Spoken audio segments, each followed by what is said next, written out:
कृष्णा हरे हरे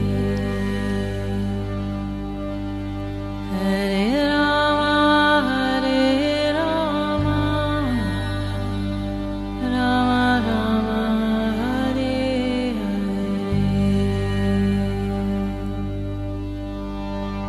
नमस्कार, रेडियो मानव रचना 107.8 पर मैं हूँ सरिता आपके साथ और शुरू हो चुका है कार्यक्रम आत्मदर्शन।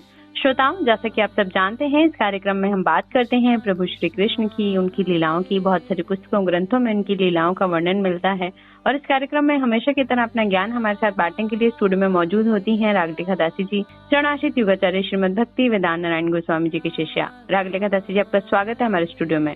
हरे कृष्ण जी। श्रोताओं, आजकल हम इस कार्यक्रम में बात कर रहे हैं श्रीमद् भगवत गीता की, जिसे जो है शील भक्ति वेदांत नारायण गोस्वामी जी महाराज ने लिखा है और जिसका प्रेरणा स्रोत, मुख्य स्रोत जो है श्रीमद् भगवत गीता भी है और इसकी टीकाएं जो हैं वो विश्वनाथ चक्रवर्ती ठाकुर जी ने लिखी है। और इसी पुस्तक के विषय में, इसी गीता के विषय में हम आपको बता रहे हैं।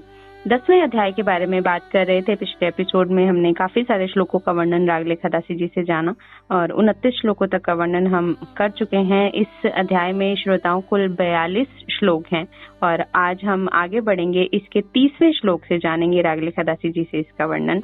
भक्ति योग का वर्णन चल रहा है। जी रागलेखा दासी जी। जी, अभी हम लोग भगवान ने जो अपनी विभूतियां बताया, मैं किस किस वस्तु में क्या किस रूप में प्रकट होता हूँ, तो वो सब बता रहे हैं। तो बता रहे हैं कि मैं दैत्यों में प्रहलाद हूँ और वशीकारियों में काल हूँ, पशुओं में सिंह हूँ, पक्षियों में वनिता का पुत्र गरुड़ हूँ। मैं 31वें श्लोक में बता रहे हैं, मैं ही वेगवान और पवित्रकारी वस्तुओं में पवन हूँ, शस्त्रधारी पुरुषों में परशुराम और जलचरों में मगर और नदियों में गंगा हूँ। तो मगर बोलते हैं जो मतलब विचित्र और बड़े बलशाली हैं या ऐसे हैं, तो वो लोग वो भगवान ही हैं। तो नदियों में मैं गंगा हूँ। फिर राम का तात्पर्य परशुराम से है, दशरथ नंदन रामचंद्र से नहीं है। फिर बोले मैं शस्त्रधारियों में परशुराम हूँ जी। दशरथ नंदन रामचंद्र कृष्ण से अभिन्न भगवत तत्व है, उनकी विभूति नहीं है। जिन सब जीवों में श्री जनार्दन ज्ञान शक्ति आदि कलाओं के द्वारा आविष्ट होते हैं, वे सब महत्तम जीव ही आवेश अवतार के रूप में गिने जाते हैं। आवेश अवतार होने के कारण ये भगवान की विभूति से युक्त होकर विभूति में गिने जाते हैं।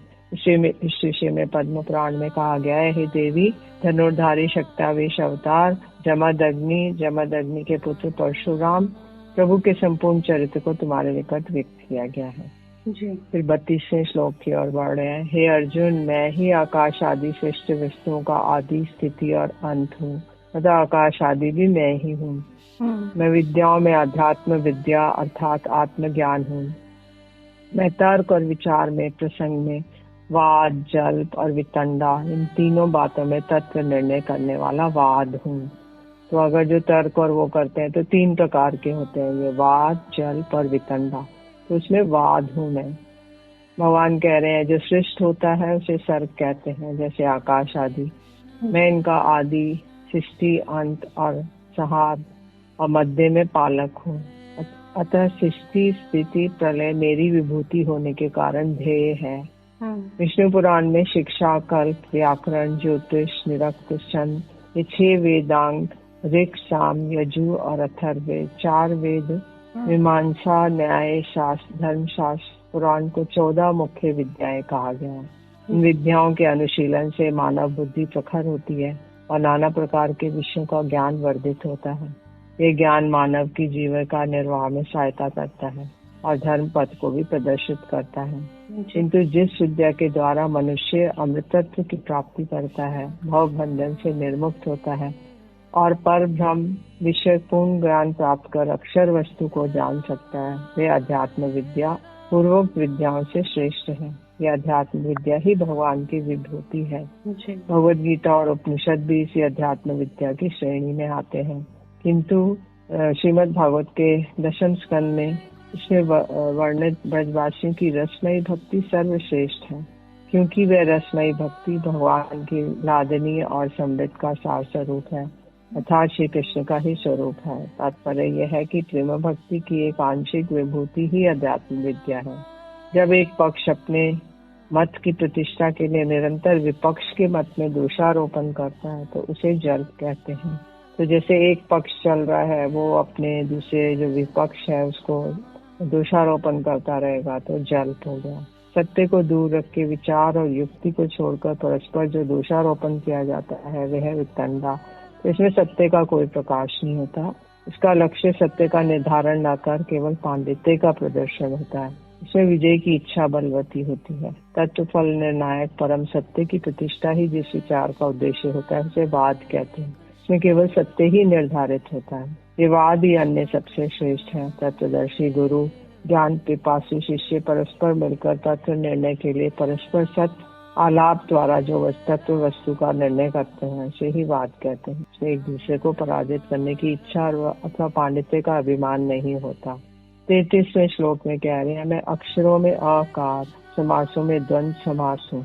मैं ही संहार करने वाला महाकाल रुद्र, शिष्ट प्राणियों में चतुर्मुख ब्रह्मा हूँ। तो अक्षरों में अकार मतलब अ आ ई अ से शुरू होता है ना, तो ये प्रथम वर्ण है संस्कृत का। और अन्य सभी अक्षर जैसे क ख ग आदि उच्चारण में अ की स्थिति होने के कारण सर्वश्रेष्ठ है। जैसे दो या दो से अधिक शब्द अपने जुड़ने वाले की विभक्ति चिन्ह को छोड़कर एवं परस्पर मिलकर एक शब्द बन जाते हैं तो उस एक पद बनने की क्रिया को समास कहते हैं। उस एक पद को समास पद कहते हैं। समास प्रधानता 6 है। द्वंद्व, बहुव्रीहि, कर्मधारय, तत्पुरुष, द्विगु और अव्ययी भाव। इन सब में द्वंद्व सबसे श्रेष्ठ है क्योंकि अन्य समासों में पूर्व पद और उत्तर पद प्रधान रहता है, मतलब एक उस पद से पहले का और बाद का, अर्थात दो पद मिलकर तीसरे अर्थ को निर्देश करते हैं। किंतु द्वंद्व समास में प्रत्येक पद ही प्रधान होता है, जैसे राम कृष्ण, राधा कृष्ण। इसलिए भगवान ने द्वंद्व समास को ही अपनी विभूति बताया गया है। 34वें श्लोक में कह रहे हैं, मैं सर्वहारी सब कुछ हरण करने वाला मृत्यु हूँ। मैं भावी 6 विकारों में से प्रथम विकार जन्म हूँ। तो जन्म मृत्यु सब भगवान ही है। मैं स्त्रियों में कीर्ति हूँ, श्री, वाणी, स्मृति, मेधा, धृति और क्षमा हूँ। तो भगवान प्रतिक्षण मरने वाले की सभी स्मृतियों को हरने वाले मृत्यु है। जैसे कि श्रीमद् भागवतम में कथित है, मृत्यु अत्यंत विस्मृति, अत्यंत विस्मृति ही मृत्यु है। प्राणियों के 6 विकारों जन्म, स्थिति, वृद्धि, परिणाम, क्षय, विनाश, इन प्रथम विकारी जन्म भी कृष्ण ही है। भगवान ने कहा है, नारियों में कीर्ति, श्री, स्मृति, मेधा, धृति, क्षमा मैं ही हूँ। इसका तात्पर्य 2 प्रकार से दिया गया है। स्त्रियों में जो कीर्ति, सौंदर्य, मधुर वाणी, स्मरण शक्ति, मेधा, तीक्ष्ण बुद्धि, धृति अर्थात धारण करने की शक्ति, क्षमा आदि गुण है, वे मैं ही हूँ। जैसे भगवती सीता, उमा, रुक्मणी, द्रौपदी। विशेषतः ब्रज गोपियों में यश, सौंदर्य, मधुर वाणी, स्मृति शक्ति, तीक्ष्ण विवेचना, धारण शक्ति, क्षमा आदि जो गुण है वे सभी गुण भगवान की विभूतियां हैं। प्रजापति दक्ष की 24 कन्याओं में से कीर्ति, मेधा, धृति, स्मृति और क्षमा सभी प्रकार से आदर्श महिलाएं हैं। कीर्ति, मेधा, धृति का विवाह धर्म से हुआ, स्मृति का अंगिरा ऋषि से और क्षमा का महर्षि पुलह से हुआ। महर्षि भृगु की कन्या का नाम श्री है और जो दक्ष कन्या की ख्याति से गर्भ से उत्पन्न हुई है। भगवान विष्णु ने इनका पाणी ग्रहण किया था। वाणी ब्रह्मा जी की कन्या है। उपरोक्त 7 नाम जिन गुणों को निर्देश करते हैं, ये 7 नारियां उन विभिन्न गुणों की अधिष्ठात्री देवियां हैं। इनको श्रेष्ठ नारियों की श्रेणी में रखा गया है। 35वां श्लोक कह रहा है, मैं साम वेद में इंद्रिय प्रस्तुति रूप बृहद साम हूँ। मैं छंदों में गायत्री हूँ। महीनों में अग्रहायण मास हूँ। अग्रहायण जो कार्तिक के बाद आता है उसे मार्गशीर्ष मास भी कहते हैं, तो वो भगवान ही है अग्रहायण। ऋतुओं में मैं वसंत हूँ, तो इसलिए वसंत ऋतु सर्वश्रेष्ठ है क्योंकि इसमें पुष्प खिलते हैं और बड़ा सुहावना मौसम रहता है। भगवान और उनके नाम, रूप, गुण, लीला, कथा, स्तर, स्तुति ये सभी अभिन्न है। सामवेद में भगवत स्वरूप और इन स्तर स्तुतियों का होने के कारण 4 वेदों में इससे श्रेष्ठ बतलाया गया है और इसे विभूति कहा गया है। गायत्री भगवत स्वरूप प्रकाशिका है, इसे वेद माता भी कहा गया है, इसलिए भगवान ने इसे अपनी विभूति बताया है। 12 मासों में मार्गशीर्ष अग्रहायण मास को ही भगवान ने अपनी विभूति बताया है। उससे में ना तो अधिक ताप रहता है, ना अधिक शीत रहती है, और उस समय नाना वैदिक कार्य अनुष्ठित होते हैं। इस महीने का आरंभ होने के ठीक पूर्व ही श्री कृष्ण की सर्वश्रेष्ठ लीला रासलीला अनुष्ठित होती है। इस समय प्रकृति चरम श्रृंगारमय रहती है और गृहस्थों के घरों में नई फसलों का आगमन होता है। अग्रहायण का तात्पर्य है वर्ष का पहला, अतः भगवान ने इसे अपनी विभूति बतलाया है। ऋतुओं में वसंत ऋतु, इसे ऋतुराज के नाम से जाना जाता है। इसमें प्रकृति अपने पुराने परिधानों को त्याग कर नए परिधानों से अलंकृत होती है। जड़ चेतन समस्त वस्तुओं में नव जीवन का संचार होता है। इसी ऋतु में श्री कृष्ण ने हिंदोल लीला वसंत उत्सव अनुष्ठित होते हैं। विशेषतः महाभाव स्वरूपा श्रीमती राधिका के भाव कांति को अंगीकार करने वाले चैतन्य महाप्रभु के आविर्भाव का समय होने के कारण यह और भी श्रेष्ठ है, इसलिए भगवान ने इसे अपनी विभूति बताया है। जी जी, बहुत ही सुंदर वर्णन चल रहा है। प्रभु अपनी विभूतियों का वर्णन जो है अर्जुन से कर रहे हैं, और देखा जाए तो वही बात है कि कण कण में भगवान है, और यही सारा जो ज्ञान है वो हम इस अध्याय के माध्यम से ले रहे हैं। और भी विभूतियां हैं जिनका वर्णन हम आगे वाले श्लोकों में जानेंगे रागलेखा दासी जी से, लेकिन पहले सुन लेते हैं एक छोटा सा भजन, फिर लौट कर आते हैं। आप जुड़े रहिए रेडियो मानव रचना 107.8 के साथ। कार्यक्रम आप सुन रहे हैं आत्म दर्शन, फील गुड फील लाइव। ये तो बता दो बरसाने वाली,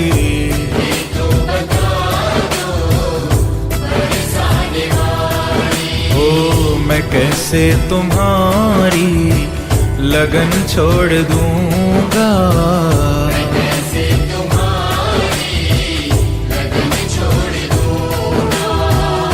तेरी दया पर ये जीवन है मेरा, तेरी दया पर ये जीवन है मेरा, मैं कैसे तुम्हारी शरण छोड़ दूंगा,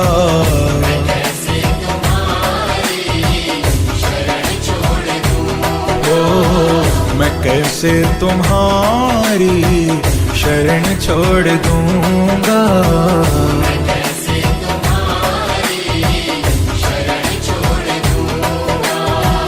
न पूछो कि ये मैंने अपराध क्या क्या,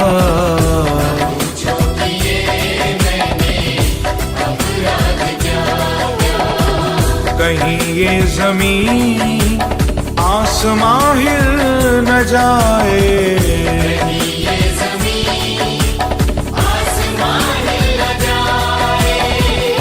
जब तक श्री राधा रानी क्षमा ना करोगी, जब तक श्री राधा रानी क्षमा ना करोगी, मैं कैसे तुम्हारे चरण छोड़ दूंगा,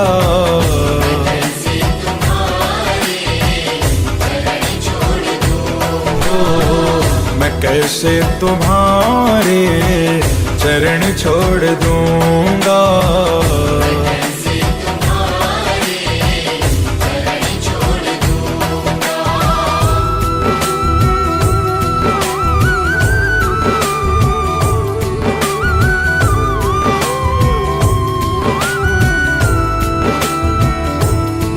राधे राधे राधे राधे राधे,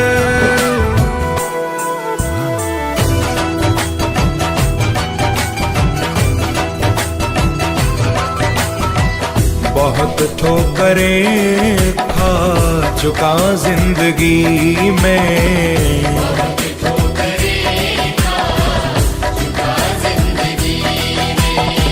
तमन्ना तुम्हारे दीदार की है,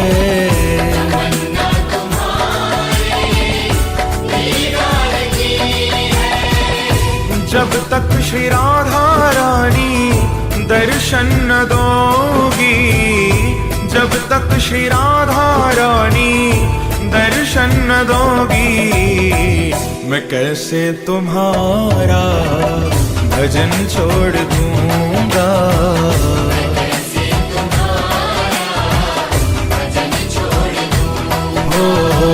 मैं कैसे तुम्हारा भजन छोड़ दूंगा।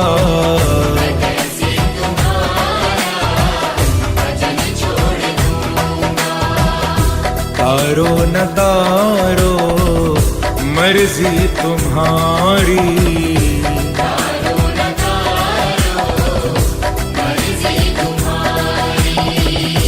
लेकिन मेरी आखिरी बात सुन लो।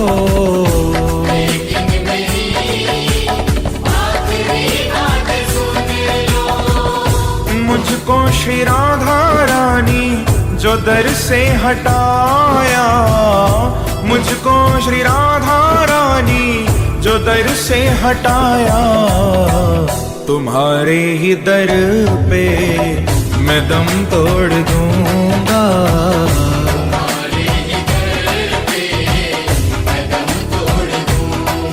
ओ तुम्हारे ही दर पे मैं दम तोड़ दूंगा।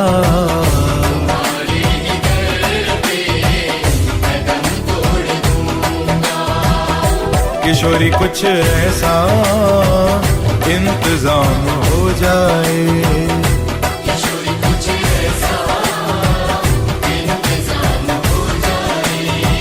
हो जुबां पे राधा राधा राधा नाम हो जाए, हो जुबां पे राधा राधा राधा नाम हो जाए।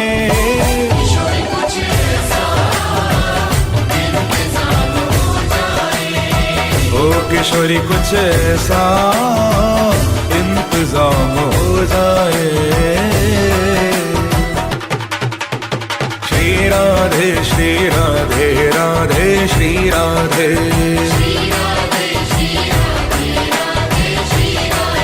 ओ श्री राधे श्री राधे राधे श्री राधे,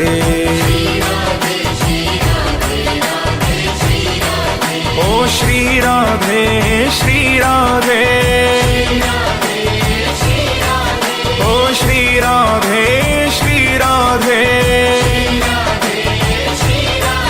ओ श्री राधे श्री राधे, ओ श्री राधे श्री राधे, हाँ श्री राधे श्री राधे राधे श्री राधे,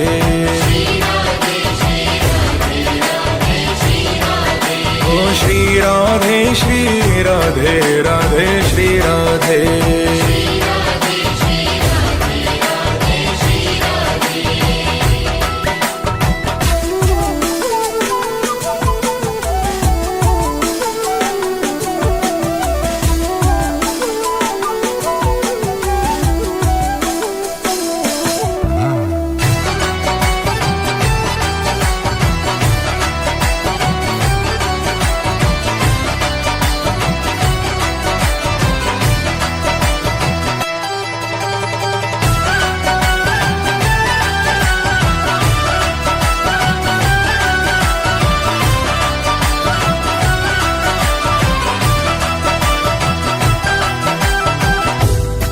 मरना हो तो मैं मरूं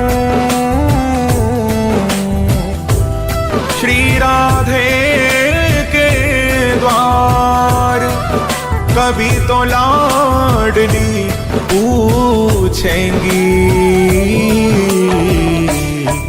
ये कौन पढ़ो दरबार,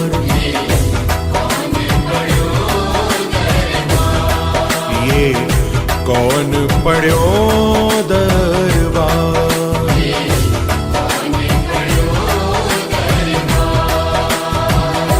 किशोरी कुछ ऐसा इंतजाम हो जाए,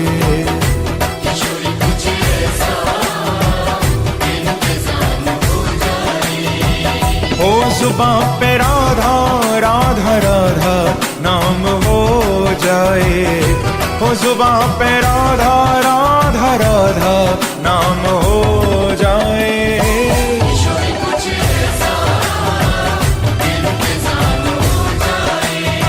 ओ किशोरी कुछ ऐसा इंतजाम हो जाए।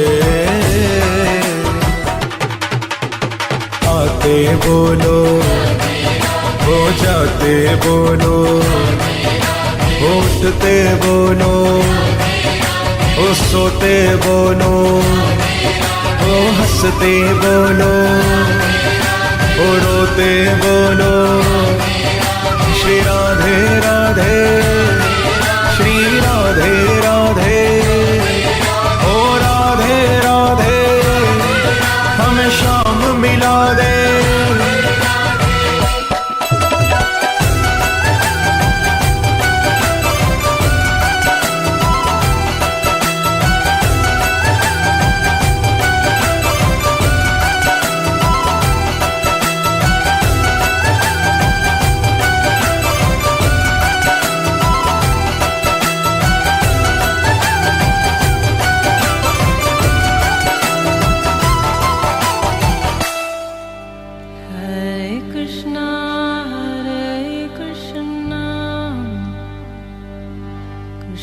Krishna Hare Hare,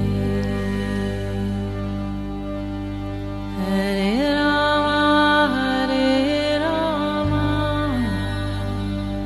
Rama Rama Hare Hare।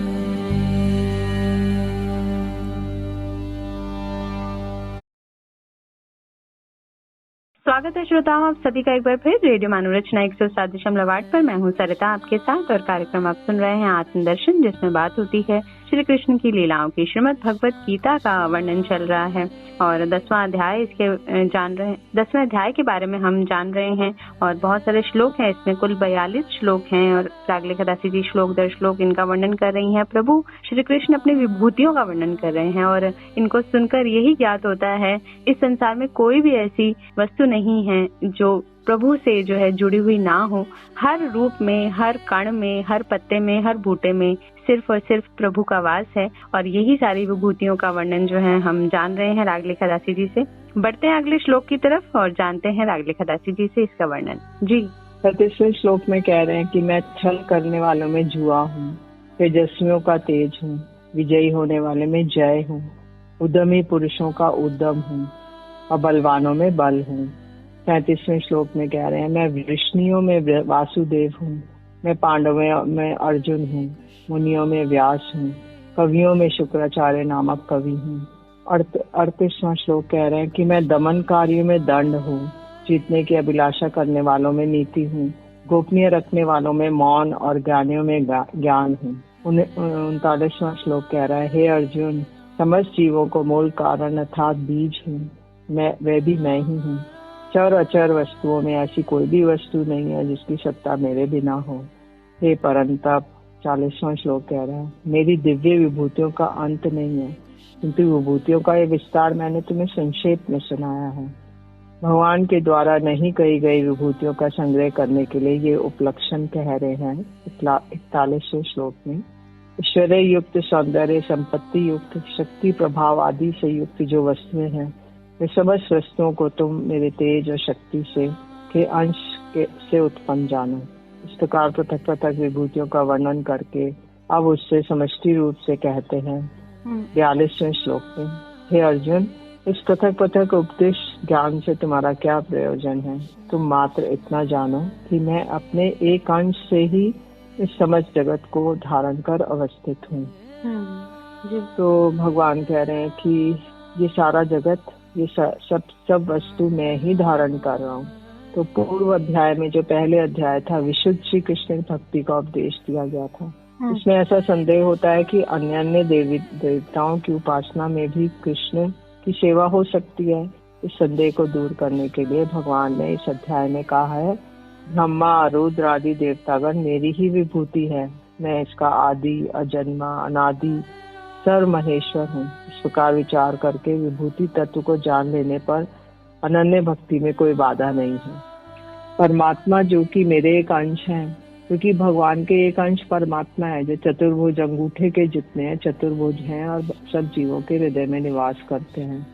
उनके द्वारा समस्त जगत में प्रविष्ट होकर मैंने समस्त विभूतियों को प्रकाश किया है। भक्तजन मेरी विभूति तत्व से अवगत होकर भगवत ज्ञान लाभ कर शुद्ध भक्ति के साथ कृष्ण रूप में मेरा भजन करेंगे।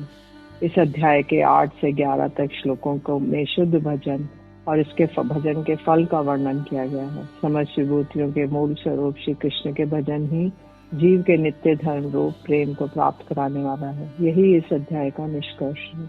जी, बहुत ही सुंदर वर्णन रागलिका दासी जी ने किया। प्रभु श्री कृष्ण की विभूतियों का वर्णन हम श्रोताओं जान रहे थे और 10वां अध्याय था जिसमें कुल 42 श्लोक थे और श्लोक दर श्लोक रागलिका दासी जी ने हमें समझाया कि किस तरह से प्रभु ही सर्वे सर्वा हैं और उनकी विभूतियों को जानना बहुत ही मुश्किल है, समझना मुश्किल है। लेकिन हमने कोशिश की इस अध्याय के माध्यम से आपको ये समझाने की कि हम जिस योग माया के चक्कर में फंसे रहते हैं वो उनकी दासी है और अगर हम प्रभु के दास हो जाएंगे तो माया भी हमारी दासी हो जाएगी और हम माया के चक्कर में नहीं फंसेंगे। लेकिन ऐसा कहना आसान लगता है और मुश्किल इसलिए है क्योंकि हम प्रभु भक्ति में जो है खुद को लीन नहीं कर पाते। हम इस संसार के, इस मिथ्या संसार के चक्कर में जो है उलझे रहते हैं और अगर हम जानना चाहें प्रभु के स्वरूप को तो श्रीमद् भगवत गीता उसका एक बहुत अच्छा जो है पुस्तक है जो ज्ञान श्री कृष्ण ने अर्जुन को दिया। गीता में हमारे पूरे जीवन का, पूरी सृष्टि का जो सार है वो समाया हुआ है।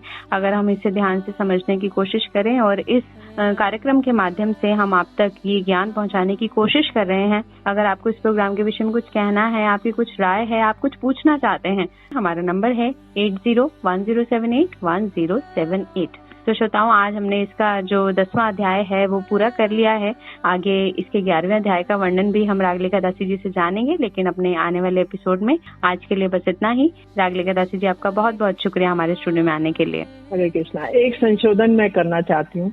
आपने अभी बोला योग माया जी जो है उसके वो कृष्ण की शक्ति है, लेकिन वो चित जगत जो भगवान का धाम है उस जगत को कंट्रोल करती है। महामाया इस जड़ जगत को कंट्रोल करती है, तो जो कि जिसके हम चंगुल में हैं, जो हमें त्रिताप दे रही है और 3 हमें सतरज स्तंभ से उन्होंने हमें बांधा हुआ है। जी, तो श्रोताओं, आज के लिए बस इतना ही। हमें दीजिए इजाजत और आप सुनते रहिए रेडियो मानव रचना 107.8 पर आने वाले अन्य कार्यक्रमों को भी। Feel good, feel live.